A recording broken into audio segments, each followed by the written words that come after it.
Dynamic of victimization. It's the narrative that I think it's common to any kind of extremist ideology. The first part of any ideology is to tell its followers that they are under attack, they're being victimized, if there's a conspiracy against them. And then what any ideology does, it gives you a vision for a better tomorrow, and then it tells you how you can be part of that solution.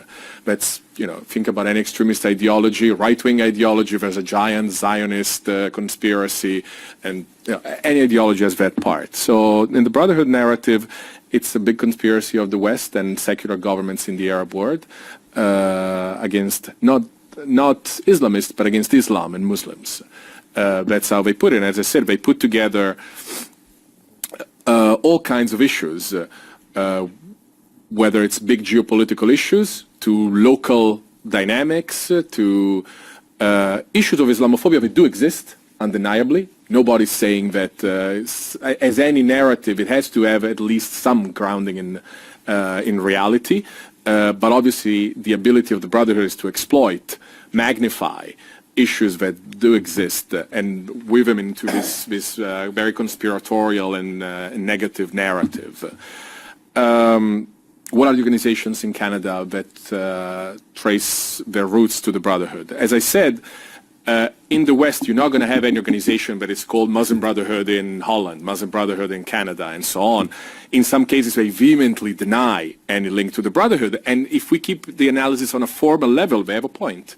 When they don't have a membership card in their passport, also some of them are part of Brotherhood in their country of origin, it's somewhat more informal. What you have is organizations that are created by individuals who have personal ties to different branches of the Brotherhood back in the Middle East, and who have personal, financial, organizational, and ideological ties to the movement. So Muslim Association of Canada would be the first name that comes to mind. Clear links there, where you have prominent individuals that for 20, 30 years have been involved in Brotherhood groups both in Canada and in the United States. What used to be called CARE Canada, same thing. Charities like Islamic Relief. Irfan, of course, is gone, but it was part of that. If you look at these 8, 10 organizations, you basically see that it's always kind of the same people that are involved in them. And that's kind of the milieu. The title of my book is The New Muslim Brotherhood in the West, because in a way it's the Brotherhood 2.0. They're not, part of a pyramid with Cairo on top, but they have the same worldview and the same MO as the Brotherhood. Senator No, we're going to come to an end here pretty soon. Okay. You answer part of my question. My next question I would like to ask you is, besides the UK action taken against the Muslim Brotherhood, so-called, what are others country in the European that take the same thing, the same similar path or similar actions? Or what are they doing? Sort of. Yeah, I'm turning on my computer because I want to read a couple of things from you, because I had prepared. Let me put it like this.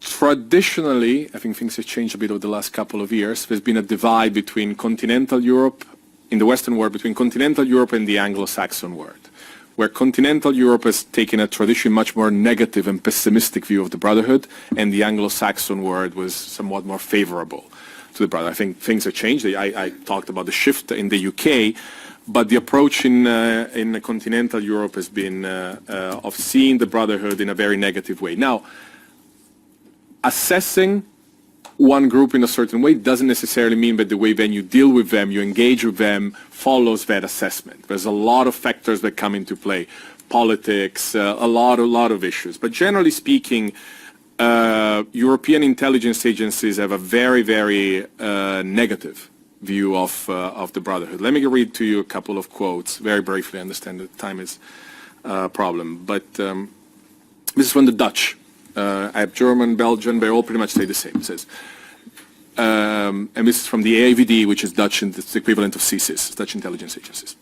Not all Muslim brothers or their sympathizers are recognizable as such. They do not always reveal their religious loyalties and ultra-Orthodox agenda to outsiders. Apparently cooperative and moderate in their attitude to Western society, they certainly have no violent intent. But they are trying to pave the way for ultra-Orthodox Islam to play a greater role in the Western world by exercising religious influence over Muslim immigrant communities and by forging good relations with relevant opinion leaders, politicians, civil servants, mainstream social organizations, and so on. This policy of engagement has been more noticeable in recent years and might possibly herald a certain liberalization of the movement's ideas. It presents itself as a widely supported advocate and legitimate representative of the Islamic community.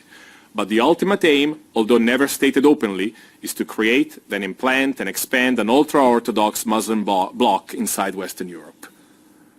It's a very negative assessment. It's, it sounds something that you could read in a right-wing blog. It's a Dutch intelligence agency, one of the most liberal and tolerant countries in Europe. I can read you the Belgian, the German, the French, the Danish, same thing. Italian would be basically the same analysis. That's the assessment from intelligence agencies. One of the reasons why there's a difference between Anglo-Saxon and continental European countries, that intelligence agencies in Europe, in continental European countries, have a broader mandate than MI6 and then the FBI, then against CSIS. They look not just at violent extremism, but they look at all threats to the democratic order. They look at subversion. So they look at the Brotherhood more than Anglo-Saxon countries. And that's the opinion that they had to get at the end of that process. I'm just going to follow up with one further question, and we're coming to an end here, unfortunately. It's been very informative. But this leads me to the one question, and perhaps you have some knowledge of this. My understanding is that in some cases, the Muslim Brotherhood, depending where it is, actually is in charge of schools or in the education. Yep. Should that be a cause of concern? And if it is, what should countries such as Canada or England or France be doing about that in respect to ensuring that these young people are getting the education that they should be getting? Yeah, it's, again, dynamics change from country to country. In some countries, like Germany, the big problem is in public schools. Basically, German constitution states that each state in the federal system has to teach any religion in partnership with religious communities. And what you get is the usual dynamic where you have 20 organizations applying to be partners with the government in teaching Islam in schools. And from a purely formal point of view, the best application comes from brotherhood organizations. All the other organizations do not have the sophistication to put together a good application. They cannot be partnered from a strictly bureaucratic point of view. What happens is that the vast majority of German states nonetheless take an approach where they look beyond just the formal aspect of the application, and they do not work with brotherhood organizations. Because the brotherhood, like and its Turkish equivalent, which is Milli Görüş, which is the basically sister organization in the Turkish world, are on the list of extremist organizations in Germany. The Germans have two lists. One is the terrorist organization, one is the extremist organizations. And extremist organizations are monitored. There are some limitations that come to being on that list, visas, and one of them is that the intelligence agencies work with the Department of Education in identifying organizations that are on the list and are problematic and that the government should not work with. Now that triggers then lawsuits and very complex litigation, but that's the dynamic. Now, in other countries you have private schools run by brotherhood organizations. And that's become more problematic, obviously, for what the government can do there. But obviously, I talked about what the worldview is, the impact on social cohesion that the Brotherhood has.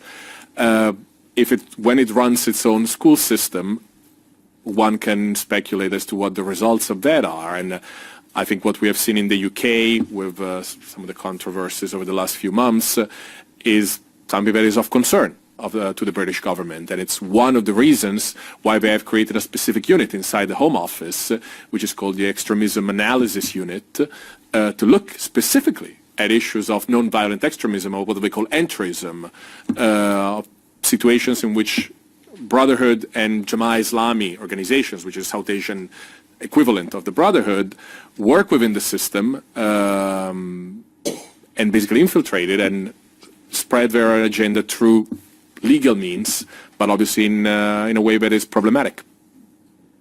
Okay, thank you, colleagues. I want to thank Mr. Vandino. It's been very informative, and we very much appreciate you coming. It's 3:05, and we'll recess till 3:15.